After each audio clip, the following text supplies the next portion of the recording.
Evlenmek Hazreti Peygamber'in sünnetidir. Yapılan araştırmalara göre 2024-2025 yıllarında 568 bin evlilik olmuş. Maalesef bunun yaklaşık 187 bini boşanma ile neticelenmiş.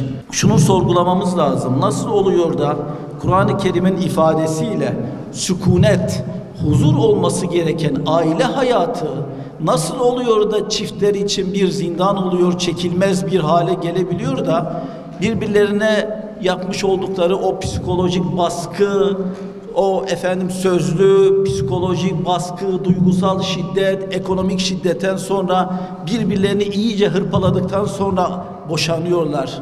Bu boşanmanın sebebi nedir? Bunları iyice irdelemek lazım.